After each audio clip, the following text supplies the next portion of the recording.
CA पर अमित शाह और केजरीवाल सीधे आमने सामने हैं। केजरीवाल ने सीए पर सवाल उठाए तो अमित शाह ने केजरीवाल को चुन चुन कर जवाब दिए।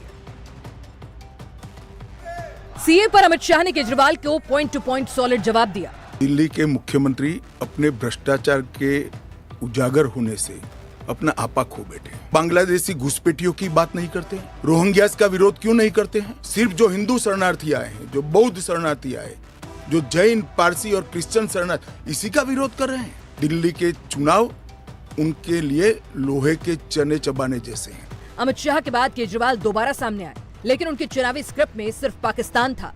पाकिस्तान से आए हुए घुसपैठियों को हमारे देश के अंदर सरकारी नौकरियां दो गया, पाकिस्तान से लाके उनके राशन कार्ड बनाओ गया, पाकिस्तानियों ने टैक्स नहीं दिया, पाकिस्तान से आए हुए लोगों की झुग्गियां बसा दी गई। कौन लोग हैं जो ये पाकिस्तान से आ गए? केजरीवाल के बयान पर पाकिस्तान से आए हिंदू शरणार्थियों को भारी नाराजगी है। उन्होंने केजरीवाल के घर के बाहर प्रोटेस्ट किया, माफी की मांग की। मुख्यमंत्री केजरीवाल जी कह रहे हैं कि ये लोगों को नागरिकता देंगे तो ये डाकू बन जाएंगे, ये चोरियां करेंगे, बलात्कार करेंगे। आज तक हमने क्या किया, बोलिए? देश में कब से वन नेशन वन इलेक्शन शुरू होने वाला है? 1800 पन्नों की रिपोर्ट में क्या है? हिंदुस्तान की राजनीति बदलने वाली है। वन नेशन वन इलेक्शन वाली रिपोर्ट 18,626 पन्नों की है। रिपोर्ट में 2029 में एक साथ चुनाव कराने की सिफारिश की गई है, यानी लोकसभा, विधानसभा, स्थानीय निकाय चुनाव साथ हों। वन नेशन वन इलेक्शन का फायदा क्या होगा, ये भी समझिए। चुनावी खर्च कम होगा, जनता का पैसा बचेगा, प्रशासनिक स्तर पर सुधार होगा, अलग अलग वोटर लिस्ट नहीं बनानी पड़ेगी, स्कीम लागू करने में आसानी होगी, वोटिंग प्रतिशत में इजाफा होगा। आजादी के 20 साल बाद तक देश में एक साथ चुनाव होता रहा। साल 1952, साल 1957, 1962 और 1967 में एक साथ लोकसभा विधानसभा के चुनाव कराए गए। कांग्रेस, टीएमसी, लेफ्ट और जेएमएम सहित कई पार्टियां इसका विरोध कर रही हैं। वन नेशन नो इलेक्शन, वही तो चाहते हैं, वही तो चाह रहे हैं, इसीलिए तो जा रहे हैं। मुझे 400 सीटें दीजिए। अब ये भी जान लीजिए कि एक साथ चुनाव कराने के लिए बदलना क्या होगा। संविधान में संशोधन, जन प्रतिनिधि कानून 1955 में बदलाव, लोकसभा के रूल्स ऑफ प्रोसीजर में संशोधन, विधानसभाओं के रूल्स ऑफ प्रोसीजर में बदलाव, देश की 50% विधानसभाओं की मंजूरी। दिल्ली में आज किसानों की महापंचायत हुई। महापंचायत में क्या फैसला हुआ, कितना असर पड़ा, किसानों का अगला एक्शन क्या होगा? पहले बॉर्डर पर डेरा और अब किसानों ने दिल्ली में तंबू गाड़ दिया। दिल्ली के रामलीला मैदान में 400 संगठन के किसान इकट्ठा हो गए। दिल्ली पुलिस ने 23 पॉइंट के नियम शर्तों की लिस्ट पर साइन कराकर महापंचायत की अनुमति दी। 200 सीसीटीवी कैमरे निगरानी के लिए लगाए गए। दिल्ली पुलिस के आला अधिकारी भी ग्राउंड पर मौजूद रहे।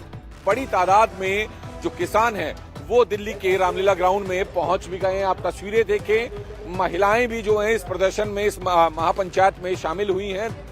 इस महापंचायत में संयुक्त किसान मोर्चा से जुड़े सभी संगठन रामलीला मैदान में आए।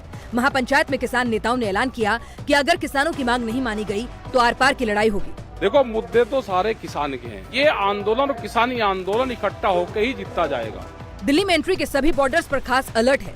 Ghazipur border, Anand Vihar border, Noida border, Singhu border, Tikri border, Loni border, Badarpur border, Jharoda border, DND flyover पर सख्त पहरा है। पंजाब के शंभू बॉर्डर पर एक आंदोलन चल रहा है। पंजाब में चल रहे आंदोलन करने वाले किसान नेता एसकेएम का हिस्सा नहीं है। माफिया पर प्रहार, दलितों को प्यार और समाजवादियों पर वार। जी हां, यूपी में योगी 80 सीट जीतने के लिए कैसे हो गए हैं तैयार। माफियाओं का जो उपचार हो रहा है सही है या गलत है? समर्थन करते हैं ना? तो डबल इंजन की सरकार नहीं होती तो माफियाओं का ये इलाज नहीं हुआ होता। इसने भी बाबा साहब भीमराव अम्बेडकर के नाम पर कन्नौज में मेडिकल कॉलेज का नाम हटा दिया।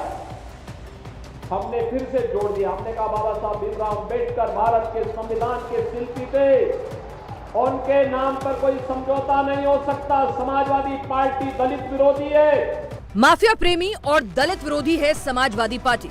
अंबेडकर नगर में योगी ने 2 बातों पर सबसे ज्यादा फोकस किया। बीजेपी के मिशन 80 के लिए अंबेडकर नगर बड़ी चुनौती है। अंबेडकर नगर लोकसभा सीट बीजेपी सिर्फ एक बार जीत पाई है। 2014 के चुनाव में बीजेपी यहां से जीती थी। 2019 में बीएसपी ने जीत अपने नाम दर्ज की थी। अंबेडकर नगर लोकसभा में 5 विधानसभा सीटें हैं। 2022 विधानसभा चुनाव में 5 सीटें समाजवादी पार्टी ने जीती थी। अंबेडकर नगर में दलित वोट सबसे बड़ा जीत का फैक्टर है। बीजेपी यहां से एससी वोटरों को अपने साथ लाना चाहती है।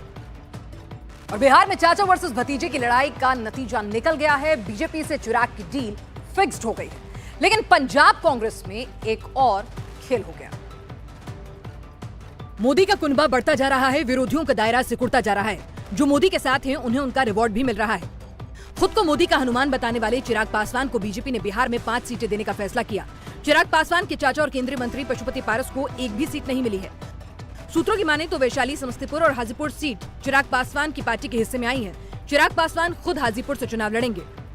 उधर पंजाब के पूर्व सीएम कैप्टन अमरिंदर सिंह की पत्नी परनीत कौर ने भी हाथ का साथ छोड़ कमल थाम लिया है। परनीत कौर पटियाला से 4 बार कांग्रेस की सांसद रह चुकी हैं। 1999, 2004, 2009 और 2019 में लोकसभा चुनाव जीती हैं। यूपीए 2 में 2009 से 2012 तक विदेश राज्य मंत्री रहीं। पिछले साल फरवरी में अपने पति कैप्टन अमरिंदर सिंह का साथ देने के बाद कांग्रेस ने उन्हें सस्पेंड कर दिया था। जे असी अपने देश दे लिए, अपने सूबे लिए, अपनी लोकसभा क्षेत्र दे लिए काम करना है तो भारतीय जनता पार्टी ही ये डिलीवर कर सकती है। परनीत कौर को पटियाला से बीजेपी का टिकट मिलना तय माना जा रहा है।